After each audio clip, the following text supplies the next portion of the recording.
Wish you Happy New Year. I wish you Happy New Year. Wish you Happy New Year. I wish you Happy New Year.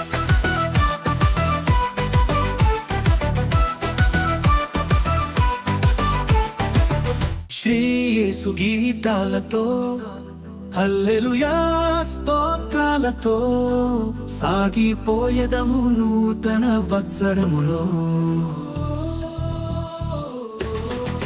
Shri యేసు గీతాలతో హల్లెలూయా స్తోత్రాలతో సాగిపోయేదము నూతన వత్సరములో. Wish you Happy New Year. I wish you Happy New Year. Wish you Happy New Year. I wish you Happy New Year. Shri యేసు గీతాలతో హల్లెలూయా స్తోత్రాలతో సాగిపోయేదము నూతన వత్సరములో.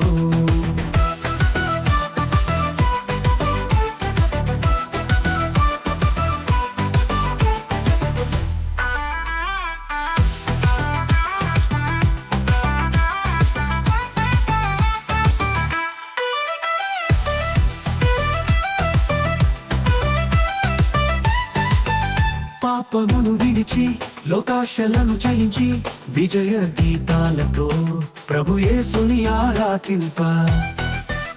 పాపమును విడిచి లోకాశలను జయించి విజయ గీతాలతో ప్రభు యేసుని ఆరాధింప. ద్వేషమును వదిలి క్రోధము మరిచి సాగిపోయేదము నూతన వత్సరములో. Wish you Happy New Year. I wish you Happy New Year. Wish you Happy New Year. I wish you Happy New Year. Shri యేసు గీతాలతో హల్లెలూయా స్తోత్రాలతో సాగిపోయేదము నూతన వత్సరములో.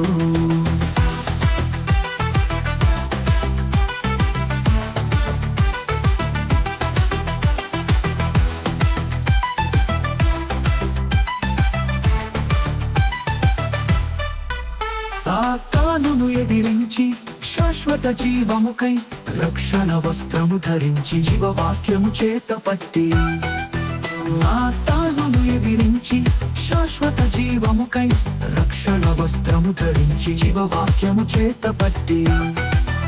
నా యేసుతో నడుచుచు ఆత్మను రక్షింప సాగిపోయేదము నూతన వత్సరములో. Wish you Happy New Year. I wish you Happy New Year. Wish you Happy New Year. I wish you Happy New Year. Shri యేసు గీతాలతో హల్లెలూయా స్తోత్రాలతో సాగిపోయేదము నూతన వత్సరములో.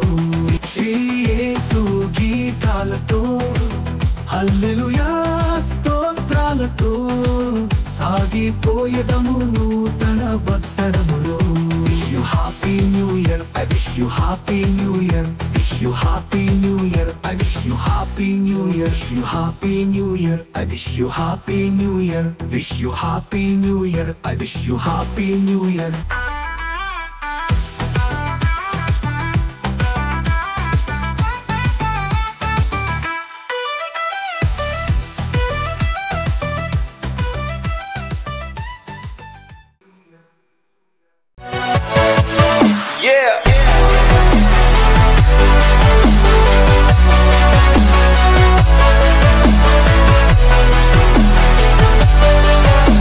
సర్వశక్తుడు దేవుని నామానికి మహిమ కలుగును గాక.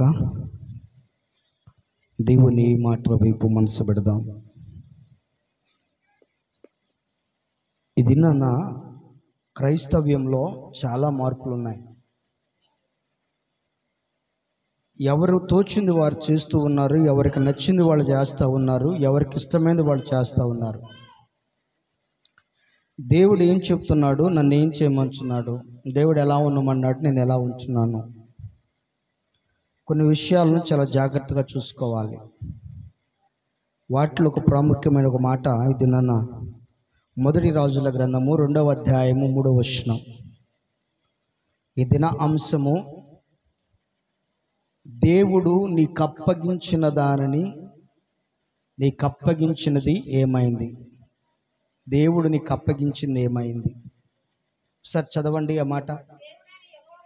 దేవుడైన యెహోవా నీకప్పగించిన దానిని కాపాడి ఏం చేయాలంట? దేవుడు నీకేం అప్పగించాడు? నీకు అప్పగించిన దాన్ని నువ్వు కాపాడుకుంటున్నావా? దాని విషయంలో శ్రద్ధ ఉందా? ఆ కాపాడుకునే విషయంలో అపవాది అనేక రీతులుగా ప్రయత్నించద్దు, అనేక రీతులుగా ఇబ్బంది పెట్టడానికి ప్రయత్నించద్దు. ఎందుకంటే మన పని మనం చేసుకుంటూ పోతే మనం అనుకుంటాం నాకెవరు శత్రువులు అనుకుంటాం. అర్థమైందా? నేను ఎవరి పనిలో నేను తలదూర్చలేదు, ఎవరిని ఉద్దేశించి నేను మాట్లాడలేదు, ఎవరిని నేను నష్టపరచట్లేదు, ఎవరిని నేను బాధించట్లేదు. నా పని నేను చేసుకుంటూ పోతున్నాను, నాకెవరు శత్రువులు, నాకెవరు లేరు అనుకుంటాం. ఎప్పుడైనా ఒకటి గుర్తుపెట్టుకోండి, తన పని తను చేసుకుంటూ వెళ్ళేవాడికి శత్రువులు ఎక్కువ. అర్థమైందా? ఎవరికి ఎక్కువ? తన పని తను చేసుకుంటూ వెళ్ళేవాడికి ఎవరు ఎక్కువ? శత్రువులు ఎక్కువ. ఎందుకు తెలుసా? ఏంద్రా ఇరుగు పొరుగు వాళ్ళు ఉన్నాం, మాతో ఒక మాట కూడా చెప్పరు, ఏమో చూడు ఎట్ట గొప్ప అయిపోతున్నాం, వీళ్ళు చూడు ఎట్ట ఉన్నారు, వాళ్ళు చూడు, ఇలాంటి ఫీలింగ్స్ వచ్చేస్తాయి. పరిచర్యలో కూడా, కుటుంబ విషయంలో కూడా, బిడ్డల్లో చదివించుకున్నా, లేకుంటే బిడ్డలకు మంచి పెళ్లి చేయాలనుకున్నా ఎవరిని సంప్రదించుకోలేదనుకో, మేము ఉన్నాంగా, మా పక్కన మమ్మల్ని సంప్రదించవచ్చుగా, మా వాళ్ళ పిల్ల పెళ్లి చేస్తుంటే. ఇట్లాంటి శత్రువు అనేవాళ్ళు ఎలా తయారవుతారు అంటే, నీకు అప్పగించింది నువ్వు కాపాడుకుంటుంటే శత్రువులు తయారవుతారు. నీకు అప్పగించబడిన పని నువ్వు కాపాడుకోవడం ఎప్పుడైతే ప్రయత్నిస్తావో అప్పుడే శత్రువులు తయారవుతారు. కనుక అలాంటి సందర్భంలో నువ్వు ఎప్పుడు దిగులు పడద్దు, అలాంటి సందర్భంలో నువ్వు ఎప్పుడు బాధపడద్దు. ఎందుకంటే నీకు అప్పగించబడిన పని విషయంలో జాగ్రత్త కలిగి ఉండి దాన్ని మర్చిపోవద్దు. లోకంలో ప్రియమైన బిడ్డలారా, బైబిల్లో దేవుడు ఒక మాట చెప్పాడు, తల్లి తన చంటి బిడ్డనేమో మర్చునేమో కానీ, నాకు అనిపిస్తూ ఉండేది అప్పుడప్పుడు, బిడ్డల సంగతి ఎందుకు చెప్పాడు, భార్య సంగతి భర్త సంగతి ఎందుకు చెప్పలేదు అనిపించింది. అర్థమైందా? అర్థమైందని చెప్పింది. ఏం అర్థం చెప్పండి? చంటి బిడ్డను తల్లేనా మరుచుదేమో కానీ నేను మరువను అన్నాడు. భార్యను భర్త మరుస్తాడని చెప్తే బాగుండేది కదా, భర్తను భార్య మరిచిద్దని చెప్తే బాగుండేది కదా, బిడ్డల సంగతి ఎందుకు? అర్థమైందా? ఎందుకంటే ప్రియమైన బిడ్డలు దయచేసి గమనించండి, కొన్ని బంధాలు కొన్ని విషయాలకు ముడిపడి ఉంటాయి. ఇది నా లేఖన గ్రంథంలో దేవుడు రాసిన మాట ఏమిటంటే, నీకు అప్పగించిన నీ దేవుడే నీ యెహోవా నీకు అప్పగించిన దాన్ని కాపాడి, దాన్ని కాపాడుతున్నావా? అది ఏమవుతుంది? కాపాడుతున్నామా లేదా? ఏం అప్పగించాడు దేవుడు? పెళ్ళైతే ఎవరిని అప్పగించినట్టు? నీకు. అమ్మాయికి అయితే భర్తను అప్పగించినట్టు. వాళ్ళ పిల్లలు పుడితే ఎవరిని అప్పగించినట్టు? ఓయ్, వారికి పిల్లలు పుడితే ఎవరిని అప్పగించినట్టు? బిడ్డలను అప్పగించినట్టు. సంఘము, సమాజము, ఇరుగు పొరుగు, బ్రతకటానికి చేతి పని, ఇవన్నీ దేవుడు నీకు అప్పగించినవి. ఇవి నీకు అప్పగించినప్పుడు వీటి పట్ల నువ్వు ఎలాంటి ఆలోచన కలిగి ఉన్నావు? నేటి కాలం ముందు చాలామంది జీవితాల్లో ఒక ఆలోచనతోనే జీవితాన్ని గడుపుతున్నారు. ఒకే ఒక ఆలోచనతో జీవితాన్ని గడుపుతున్నారు. ఏమిటి ఆ ఆలోచన అంటే? దేవుడు వారికి అప్పగించిన విషయంలో, దేవుడు వారికి తెలియజేసిన విషయంలో, దేవుడు వారికి పని ఇచ్చిన విషయంలో, దాని మీద వారికి ఏమవుతుందో తెలిసే ఒక అవగాహన కలిగి ముందుకెళ్తున్నప్పుడు, అనేకుల శత్రువులు ఎదురవుతున్నప్పుడు, ఆ శత్రువుని ఎలా ఎదుర్కోవాలో తెలియక వీళ్ళు మనసులో అనేకమైన ఆలోచనలు తెచ్చుకుంటున్నారు. ఒక వ్యక్తికి శత్రువులు ఎలా తయారవుతారు? చెప్పండి. మీకు తెలిసిన కొన్ని మాటలు చెప్పండి. శత్రువులు ఎలా తయారవుతారు? అనేక మార్లు పంచుకున్నాను. శత్రువులు ఎలా తయారవుతారు? అమ్మా, ఒక 3 విషయాలు ఒక 5 విషయాలు చెప్తాను మీకు, శత్రువులు ఎలా తయారవుతారు. ఒకటి, శత్రువు తయారవ్వాలంటే శత్రువు తయారవ్వాలంటే వాళ్ళు ఏం హాని చేయవసరంలా. అవునండి, వాక్యం విన్నాం.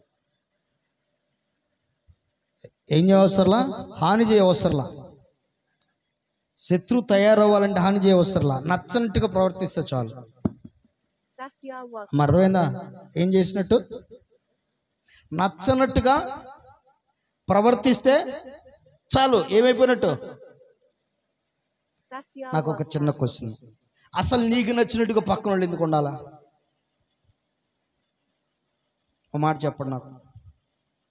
నీకు నచ్చినట్టుగా పక్కన వాళ్ళు ఎందుకు ఉండాలా?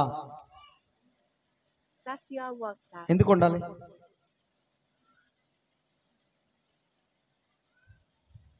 అర్థమైందా? నీకు నచ్చినట్టుగా పక్కన వాళ్ళు ఎందుకు ఉండాలి? ఇంకో గొప్ప విషయం ఏంటి చెప్పమంటారా? నీకు నచ్చినట్టు నువ్వే ఉండవు. తెలుసా నీకు ఆ సంగతి? నీకు నచ్చినట్టుగా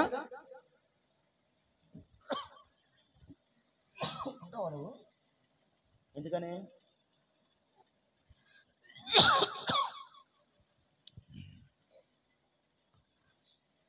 తనకు నచ్చినట్టుగా తను ఉండడు. తనకు తానే శత్రువు, తనకు తానే శత్రువు. అందుకనే దేవుడు లేఖన గ్రంథంలో చక్కటి మాట చెప్పాడు. అందుకనే లేఖన గ్రంథంలో ఒక మాట అన్నాడు, నిన్ను వలే అంటే నిన్ను నువ్వు ప్రేమించుకోవడం కుదరదు నీకు. తెలుసా నీకు ఆ సంగతి? నిన్ను నువ్వు ప్రేమించుకోలేవు. ఎందుకంటే నిన్ను నువ్వేం చేసుకోవచ్చు? ఈ బతుకెందుకు, ఈ జీవితం ఎందుకు, ఎందుకోసం బతకాలి, ఎట్లాంటి బతుకెందుకు, ఎట్లాంటి జీవితం ఎందుకు, నాకు ఎందుకు? ఏమైంది నీ జీవితానికి? ఏమైంది నీ బ్రతుక్కి? జగన్ గారు, ఏమైనా ఉండాల్సిన చోట ఇంటికిలే ఉండకుండా, లేకుండా నెత్తి మీద ఉండాల్సిన ఇంటికి ఉండకుండా మూతి మీద పెదాల మీద ములుతున్నాయా? ఎట్లాంటి జీవితం వద్దంటానికి? చెప్పండి. కష్టాలు వస్తాయి, శ్రమలు వస్తాయి, బాధలు వస్తాయి, ఇబ్బందులు వస్తాయి, నిందలు వస్తాయి, సమస్యలు వస్తాయి. ఇంత మాత్రం ఎందుకు బతుకో అంటే అయిపోయిందా?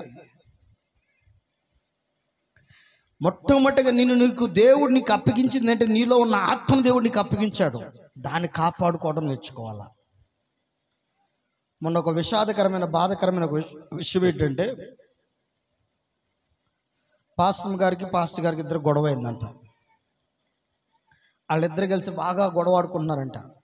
ఈ గొడవ ఆడుకుంటా పాస్టర్ గారు ఎన్ని చెప్పిన పాస్టర్ వింటలేదని ఏదో గడ్డి కొట్టే మందు ఉంటే మందు తెచ్చుకుని డబ్బా తెచ్చుకుని తాగేసాడంట. ఆర్లిక్స్ తాగినట్టు తాగేసాడంట దాన్ని. విజయవాడ హాస్పిటల్లో, గవర్నమెంట్ హాస్పిటల్లో ఉన్నాడు. అమెరికన్ హాస్పిటల్లోనే అక్కడ ఉన్నాడు విజయవాడలో. ఫోన్ చేస్తే, వేరే పాస్టర్ గారికి ఫోన్ చేస్తే ఆయన అక్కడ ఉంది, అన్న నేను ఇట్లా ఉన్నాను పాస్టర్ గారు. ఇప్పుడు బాధ కలిగింది, చచ్చిపోతే నీ సమస్యకు పరిష్కారం దొరికిద్దా? చెప్పండి. నేను నువ్వు కించపరుచుకుని, నేను తక్కువ చేసుకుని, నువ్వు తక్కువగా మాట్లాడుకుని, వేస్ట్ ఫెలోని, దేనికి పనికిరాని నిన్ను నువ్వు తక్కువ చేసుకుని, నిన్ను నువ్వు అసహించుకొని, ఎవరితో మాట్లాడకుండా, ఎవరితో ఉండకుండా, అన్నీ ఉంటేనే అందరు నా వాళ్ళు, ఏమి లేకపోతున్నాయి ఒంటరి బతుకు. అది అందరూ ఉంటారు పక్కన, కానీ ఒంటరి బతుకు. అదేంటో అర్థం కాదు. ఎందుకంటే మనసులో ఒకటి ఉందిగా, మనసులో ఉంది కదా వేదన, బాధ. ఇదేం చేసింది? నిన్ను 10 మంది ఉన్నా నిన్ను ఒంటరిగా బతికించింది. 10 మంది మాట్లాడుతున్నాను ఒంటరిదానివే. మనసులో బాధ లేకపోయినా, ఎవరు లేకపోయినా సరే 10 మంది నాతో ఉన్నట్టు ఉల్లాసంలో ఊగుతారు. నీ జీవితంలో నిన్ను నువ్వు శత్రువుగా ఎప్పుడు చేసుకోమాకు. నిన్ను నువ్వు శత్రువుగా బాధించుకోమాకు. నీకు అప్పగించింది ఏమిటో తెలుసా? దేవుడు నీలో ఉన్న ఆత్మ దేవుడు నీకు అప్పగించాడు. దాన్ని పాడు చేసుకోమాకు. నిన్ను నువ్వు శత్రువుగా ఎప్పుడు భావించుకోవద్దు. కష్టం నీ దగ్గరకు వచ్చింది, శ్రమ నీ దగ్గరకు వచ్చింది, బాధ నీ దగ్గరకు వచ్చింది, ఇబ్బంది నీ దగ్గరకు వచ్చింది, శోధన నీ దగ్గరకు వచ్చింది. సంతోషంగా కొద్ది కాలం ఓపిక కలిగి ఓర్చుకో, కొద్ది కాలం భరించు. ప్రేమాపేతలు ఎల్లకాలం ఒకలా ఉండవు. మీతో అనేక మార్లు చెప్తా ఉంటున్నా, అధికంగా పూసుకోవద్దు, అధికంగా రాసుకోవద్దు. ఎంతవరకు ఉండాలో అంతవరకు ఉండండి. విలువలు కాపాడుకోండి, మంచుకుంటాం. ఎక్కువ పూసుకున్నా ఎక్కువ రాసుకున్నా విలువలు పోతే, తర్వాత మొహభేదాలు, సమస్యలు, తలనొప్పులు, ఒంటరి బ్రతుకులు. ఎందుకంటే బైబిల్ చెప్తున్న సత్యం. నిన్నటి కాలం ముందు ఒక మాట నాకు అర్థమైంది. ఒక విషయం ప్రభు నాకు తెలియజేసిన ఒక విషయం ఏంటంటే, కొత్తగా షూ తీసుకున్నా. అవి సాక్స్ వేస్తే పట్టట్లా, సాక్స్ లేకపోతే పడతాను. అట్లాగే వేసుకుని 2 hours అలాగే జర్నీ చేస్తే చెమట పట్టుకొచ్చింది లోపలంతా. షూ తీసి అలా ఓడ తీసేసి చెమట పట్టు బాగా ఇబ్బందిగా ఉంటే షూ తీసుకుని నడుస్తుంటే పైన చెమటకను ఈ శరీరానికి రెండిటికి రాసుకుపోయి మంట వస్తుంది, కొరికేసినట్టు అనిపిస్తుంది.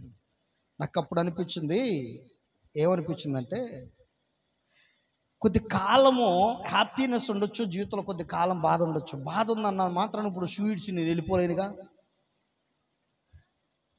అర్థమైందా? ఇప్పుడు ఒక షూ ఏమైంది, నాకు కరుస్తుంది. నేనేం చేయాలి ఇప్పుడు? దాన్ని ఇడిచిపెట్టేలా, ఎందుకంటే కరుతుందిగా, పక్కన నొప్పి పడుతుంది. దాన్ని ఫ్రీగా చేసుకుని కాలు కొంచెం ఈడ్చుకుంటా కొంచెం దూరం నడిచా. ఆ తర్వాత ఫ్రీ అయిపోయింది, మరలా యథావిధిగా షూ వేసుకుని వచ్చేసా.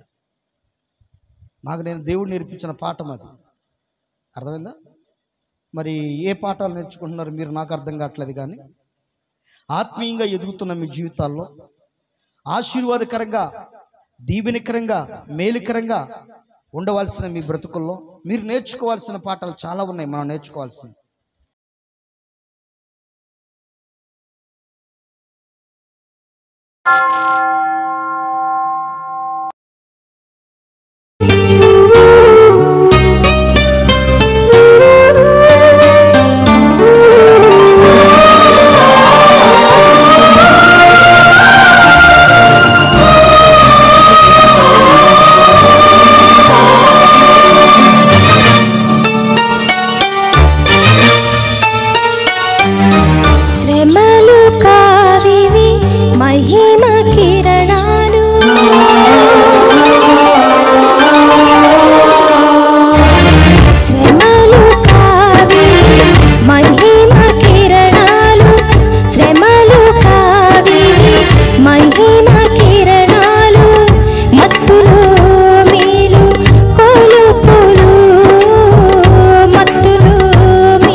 దూషణ